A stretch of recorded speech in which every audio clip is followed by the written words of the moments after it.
Hello there.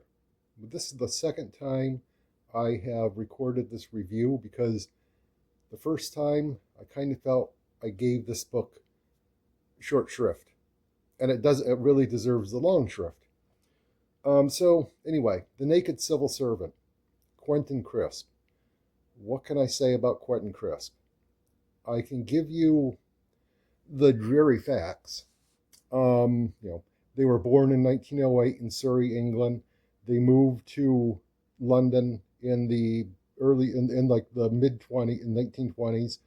Um, they lived completely out of the closet. Quentin Crisp was never in the closet, so he never came out of the closet, and they became a LGBTQ icon by having several jobs over their life. He was mainly a graphic artist. He wrote a couple books.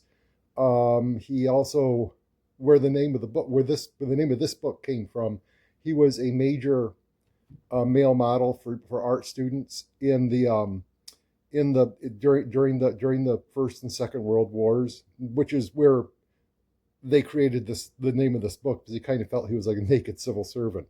Um, I'm using they them pronouns for Quentin Crisp. They were born male. They identified as female, but towards the end of their life, they said that they preferred the they them pronouns as opposed to she her pronouns. So I'm using they them. I may be wrong on that. That just came from a Google search. So correct me if I'm wrong. Anyway, as soon as I say that they were a LGBTQ icon, you're starting to come up with like some ideas in your head about what, oh, this book is just going to be about how they were so horribly, misused, how the problems they went through getting recognition. And no, that's not what this book is about. This book is a absolutely hilarious, joyful recounting of, well, I'm going to put definite air quotes in that recounting. I'm pretty sure this book is heavily fictionalized because Quentin Crisp wanted his life to be a fantasy, but wanted their life to be a fantasy. Sorry about that. But anyway, they wanted their life to be a fantasy because they wanted to create Quentin Crisp. They didn't want to be just who they were. They wanted to create this new person. We all kind of do. Okay, we all do. And we all want our life to be a fantasy. I love one of the quotes I heard from them is that when they were making a movie based on this book, um, they said, "Well, yes, you can finally make this into a fantasy, like I've tried to do and failed." And then, the producers of the movie said, "Oh no, we want this to be real. We want this to be about your real life." And they said, "Any movie, however bad, is better than real life," which is honestly the truth. Any book, even an autobiography, is better than real life because it's putting a narrative on your life. So what is the theme of this book? There really isn't one. It's just a recounting of several things in their life. It puts a humorous spin on almost every single moment of their life.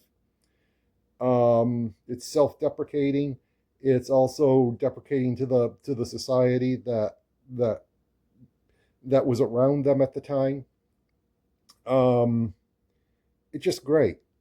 Definitely read it. It's you won't be disappointed. But on the other hand, maybe that is the theme of this book. Nobody's life has a plot. Nobody's life is the fantasy we want it to be. We all fictionalize what we say. We all fictionalize how we see our life. If I was going to write my life, I would be just as much of a fantasy as Quentin Crisp's book here, which is okay. I mean, humans are narrative animals. We create stories. Stories have to start, at this point and go to this point. they can't just simply go on the steady line that probably our lives really do. Kurt Vonnegut said it better. Go find the discussion of Kurt Vonnegut and The Shape of Stories. That's not what this review is about. But basically, nobody's life has a beginning, middle, and end. We all have this like weird, just like steady state to our lives where we're born, we die, and everything in between is kind of, we go up and down, but we stay pretty much around that medium line. And, everybody wants their life to be a fantasy. Everybody wants their life to say, well, we started down here. One sec. We started down here, and then we maybe did a trajectory like that. Where there's like a resolution. And at the very least, Quentin Crisp is honest enough to admit there is no resolution. I mean, obviously, he wrote his autobiography. He was still alive when he wrote it. There's no resolution. And honestly, that's good. And I kind of like that. There is no moral. There is no moral to the story. This is not a story. This is just a life. This is just, discussing what happened to them in their life. And I kind of like that. The other things is, it does emphasize a little bit of the problems of being openly gay in England from the 1920s through the 1960s. Because for a lot of that time, not only was being out of the closet illegal, it also opened you up to public harassment, even to the point of being beaten. And that the book doesn't shy away from that. It does detail that, but it does it in a humorous way, and it doesn't dwell on that, and which is kind of refreshing. I kind of would have preferred a little bit more, but but I don't think Quentin Crisp was trying to present himself or themselves. Sorry about that. As a LGBTQ icon. I think they were trying to present themselves as, here's the fantasy of what I want to be, which is okay, and part of that is kind of good, because don't try and get society to accept you. You stay the way you are until society comes over and joins you. Kind of good. Kind of a good lesson to learn.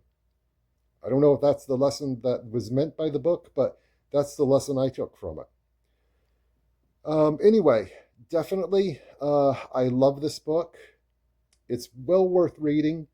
I will warn you that it was written in the 70s by a person that was born in 1908. As such, some of the text is somewhat oblique, and elliptical in its jokiness. If you get into that, if you can get into the flow of the words, it's hilarious. But I'm just going to warn you, it is somewhat difficult to read in some parts, just because, he has a way. They had a way of doing that. But anyway, I definitely would recommend reading this book. It's hilarious. They also made a movie on it. I'll link it down in the description. It's free. It's free to watch on YouTube. Stars John Hurt. Wonderful book. Wonderful movie. Absolutely hilarious. Well worth watching. Books worth reading. Just go ahead and read it.